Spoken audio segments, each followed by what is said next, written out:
नमस्कार साथियों, आज की इस क्लास में पढ़ेंगे कत्व प्रत्यय के बारे में।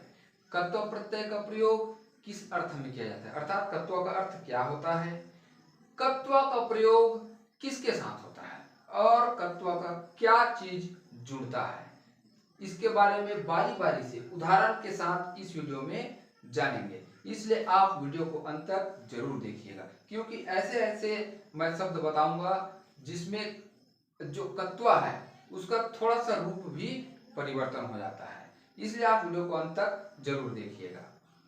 और इससे भी अच्छी बात बताने वाला हूं कि अधिकांश स्टूडेंट गलती कहां पर करते हैं, उस गलती को मैं आपको करने नहीं दूंगा। इसलिए आप वीडियो के अंत तक जरूर बने रहिएगा। और चलिए स्टार्ट करते हैं। कत्व प्रत्यय। कत्व प्रत्यय धातु के साथ जुड़ता है। कत्व प्रत्यय किसके साथ जुड़ता है? धातु के साथ जुड़ता है। ये धातु के साथ कत्व प्रत्यय जुड़ता है। अब धातु क्या है? तो क्रिया के मूल रूप को धातु कहते हैं। क्रिया के मूल रूप को धातु कहते हैं। इस धातु के साथ कत्व प्रत्यय जुड़ता है। ये कत्व प्रत्यय जुड़ता है और इससे बनता है कृदंत। कत्व प्रत्यय जुड़ने के बाद बनता है नया शब्द बनता है, उसको बोलेंगे कृदंत। अब देखिए कत्व का अर्थ क्या होता है। तो कत्व का अर्थ होता है कर या करके। इसका मतलब ये हुआ कि कर या करके के अर्थ के लिए कत्व प्रत्यय का प्रयोग किया जाता है। अब इसको हम उदाहरण के द्वारा समझेंगे, नहीं तो फिर ऐसे बताऊंगा समझ में नहीं आएगा। कत्व और इससे बनेगा नया शब्द। चलिए देखते हैं। जैसे कि उदाहरण के लिए लेते हैं भू। भू मतलब होता है होना। भू मतलब होता है होना। इसमें जुड़ेगा कत्व प्रत्यय। कत्व प्रत्यय, तो इससे शब्द बनेगा नया शब्द। वो क्या होगा? नया शब्द क्या बनेगा? भूत्वा। अच्छा, एक चीज मैं आपको बताने के लिए भूल गया कि कत्व का सिर्फ त्वाही धातु के साथ जुड़ता है। कत्व का क्या जुड़ता है? सिर्फ ये देखिए त्वाही धातु के साथ जुड़ता है। भू धातु है, कत्व प्रत्यय जुड़ा तो कत्व का क्या जुड़ गया? यहाँ पे क का लोप हो गया, सिर्फ क्या जुड़ा? त्वाही जुड़ता है। तो कत्व प्रत्यय का त्वाही धातु के साथ जुड़ता है, क का लोप हो जाता है। ये हो गया भू में कत्व जुड़ा तो भूत्वा। नी, नी मतलब लेना। नी में कत्व प्रत्यय जुड़ेगा तो क्या हो जाएगा? नित्वा। ले कर। भूत्वा मतलब हो कर या हो कर के।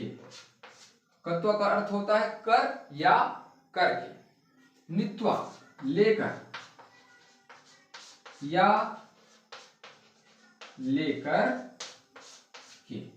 तो कत्व का अर्थ होता है कर या करके के अर्थ के लिए। ठीक वैसे उदाहरण के लिए लेते हैं दा। दा मतलब देना। दा में कत्व जुड़ेगा तो ये हो जाएगा दत्वा। दत्वा मतलब देकर या देकर के। पठ, पठ मतलब होता है पढ़ना। पठ में कत्व जुड़ेगा तो ये हो जाएगा पठित्वा। पढ़कर या पढ़कर के। इसी तरीके से आपको एक खास उदाहरण बताने वाला हूं जिसमें कत्व का थोड़ा सा रूप जो है हल्का सा बदल जाता है। प्रच्छ। प्रच्छ, प्रच्छ माने होता है पूछना। प्रच्छ मतलब होता है पूछना। अब इसमें देखिए कत्व प्रत्यय जुड़ेगा, ये जुड़ गया कत्व प्रत्यय, तो इसका रूप हो गया पृष्ठवा। इसका रूप हो गया पृष्ठवा। अब देखिए यहाँ पर त्वा आ रहा था, यहाँ भी त्वा आ रहा था, यहाँ भी त्वा था, लेकिन यहाँ पर त्वा नहीं है, तो इसमें थोड़ा सा अलग होता है। इसमें थोड़ा सा अलग होता है पृष्ठवा। पूछ कर या पूछ कर के। इसी तरीके से और है वच। वच माने बोलना। वच माने बोलना। वच में कत्व जुड़ेगा तो ये हो जाएगा उक्त्वा, क्या हो जाएगा? उक्त्वा। उक्त्वा मतलब कहकर, उक्त्वा मतलब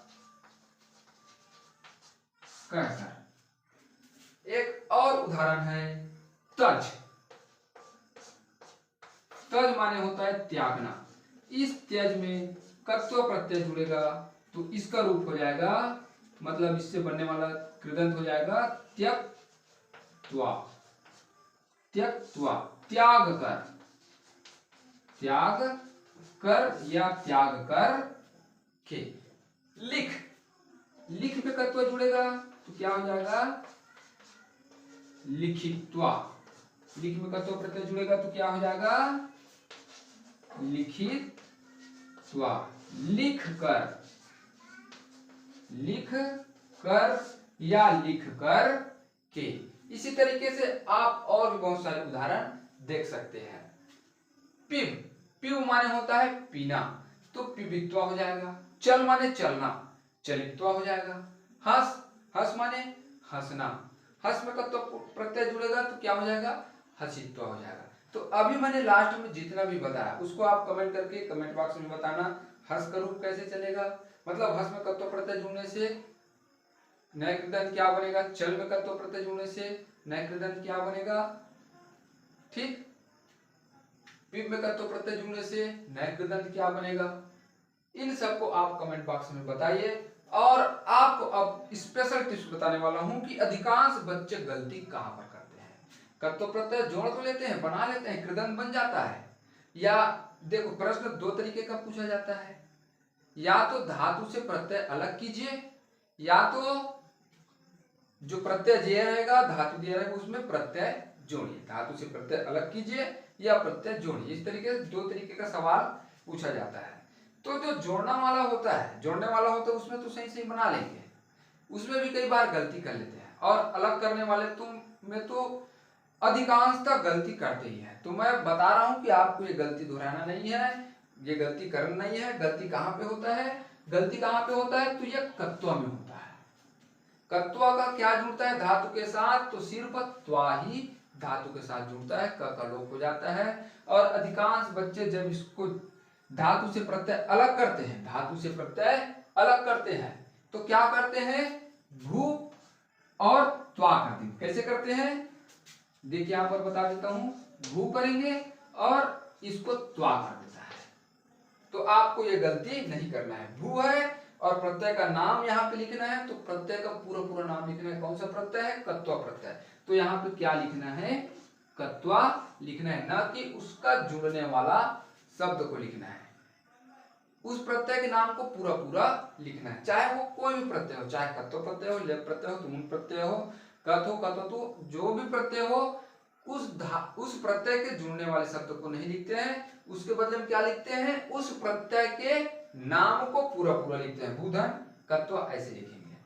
नित्वा में धातु प्रत्यय अलग करेंगे तो निधन कत्वा इस तरीके से लिखेंगे जैसे मैंने बताया है। जब इधर से इधर जा सकते हैं तो उधर से वापस आएंगे तो ऐसा लिखना होगा। दत्व में दाधन कत्व लिखना होगा, पठित्व में पठधन कत्व लिखना होगा, पृष्ठवा में प्रच्छधन कत्व लिखना होगा। तो जब भी आप धातु से प्रत्यय अलग करें तो प्रत्यय का नाम पूरा पूरा लिखे, है ना। और दूसरी बात यह है कि क भी आधा है और त भी आधा है। अधिकांश बच्चे यहाँ पर भी गलती करते हैं कि क को पूरा बना देता है और त को आधा बनाता है। त तो आधा बनाना ही है, लेकिन क को भी आधा बनाना है। जिस तरीके से यहाँ देखिए क आधा है, त आधा है, क आधा है, त आधा है ना। जितना भी लिखा हुआ है क और त दोनों आधा आधा है, आधा क आधा त और वा। तो क को पूरा पूरा नहीं लिखना है। चलिए आप लोगों को हो गया कत्व प्रत्यय। और वीडियो कैसे लगा आप कमेंट में बताइए। Thank you very much.